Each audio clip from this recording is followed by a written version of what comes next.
looked at everything, I knew there was something wrong. And the thing that I knew was wrong was that South Carolina was settling. We were settling for a Republican House, a Republican Senate, and a Republican governor.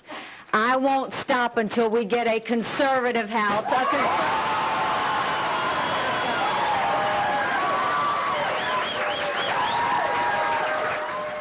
And that was South Carolina gubernatorial candidate Nikki Haley last night speaking to supporters. Now, she came out on top of the GOP primary in that state by a wide margin.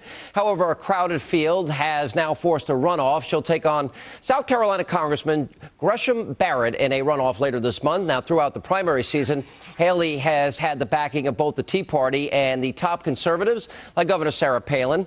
She also weathered an extensive smear campaign orchestrated by some of her opponents. And joining me now is South Carolina gubernatorial candidate Nikki Haley. Congratulate. Well, what were you, 1 point shy or 2? Oh, it was 1 point. It's painful. Thanks, Sean. It's great to be with you. Well, we appreciate you being with us. Thanks very much. Yeah, I think your race is very interesting because what you just said there, you made a very important distinction that I make often. There's a difference between Republicans and conservatives. Are you saying that you're more of a conservative than Republican? What I'm saying is that we've seen a lot of Republicans that have learned the talking points, but they haven't learned the conservative actions associated with the talking points. You know, we are long past the day of electing someone because they look good in a picture or they hold a baby well. If they are not going to fight for the taxpayers, if they're not going to make sure that they understand this is not their money to spend, then we don't need to have them. It is time that we look at what it means to be conservative, and that's not bailouts. That's not stimulus packages. It's not Washington. It's prioritizing our spending, understanding that we reward those for being successful. It's about strengthening small businesses, and if you do that, you increase, you encourage the economy. It's pretty simple business. Are you looking at your victory last night and maybe Rand Paul in Kentucky, who's going to join us on this program later in this week, or what happened, the Tea Party candidate in Nevada that's going to now challenge Harry Reid? Do you look at that as a referendum against both parties and evidence of a conservative ascendancy? You know, what I think about the Tea Parties is, first of all, they're not a party at all. It is Republicans, Independents, and Democrats who've said we've had enough and we want to take our government back. I think the second thing is what you are seeing is that the people are no longer going to settle for elected officials thinking that they know better. I think that they are now going to hold their hand to the fire. I think that it's time that we hold elected officials accountable and remind them who it is that they work for. And part of that is understanding the value of a dollar. In South Carolina, the things that I push for is I want term limits. I want to make sure that every legislator has to disclose their income so we know exactly who's paying them. And I want every legislator to have to vote on the record, which is not happening in South Carolina in a 2.5-year fight that I've had.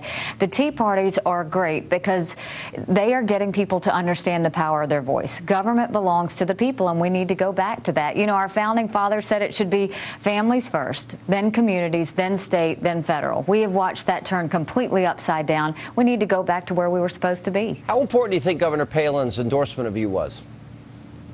You know, it was interesting because we had no name ID, no money, and certainly going up against a congressman and attorney general and lieutenant governor, it was a big hill to climb. But what we saw was we went out and we told the people, if you like what we have to say, go tell 10 people.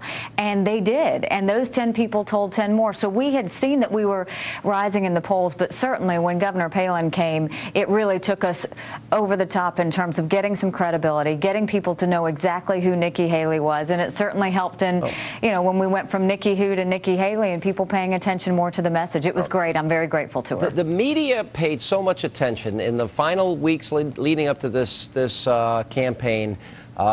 You had these allegations, a direct allegation that you were involved in an affair. And you came out and you said absolutely, positively, 100% no.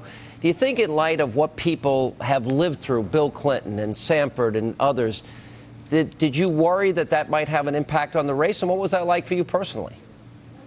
You know, I think that what we saw was, you know, we went from Nikki who to suddenly seeing that we went up double digits in the polls, which not only shocked the opponents, it shocked us. We didn't necessarily see this coming. And when it did, I think the opponents went into overdrive. It was always me versus the establishment, and I think the establishment came out kicking. What I was determined to do was not be distracted, which is what they were hoping would happen. And I stayed very much on message and said that this is not what the people of South Carolina want to talk about. They want to talk about taxes. They want to talk about jobs. They want to talk about what we're going to do with the economy. And they want to know that government understands the value of a dollar. The allegations weren't true. I said that, and then I moved right back on to my message. All it did was make me more determined to keep on fighting. All right. Well, we wish we're going to follow this race very closely. 1 point. It's tough in the political business. We appreciate you being with us. Thank you, Nikki Haley. Good luck in the campaign. Thanks for being with us. Thank you so much, and send everybody to NikkiHaley.com. We'd love to see them. All right, and coming up, a sign posted at a BP gas station is raising eyebrows. Wait until you see what this says. Plus, we will reveal tonight Rambo Deadfish Emmanuel's strange connection to the petroleum giant. And also, you can now get all the latest information on what's happening here at Fox News Channel at foxnewsinsider.com. And you can literally follow our reporters on Twitter, get the latest on all the stories we're covering, and also give us your comments on the stories that you're reading about. That's all at foxnewsinsider.com. And we've got plenty more Hannity straight ahead.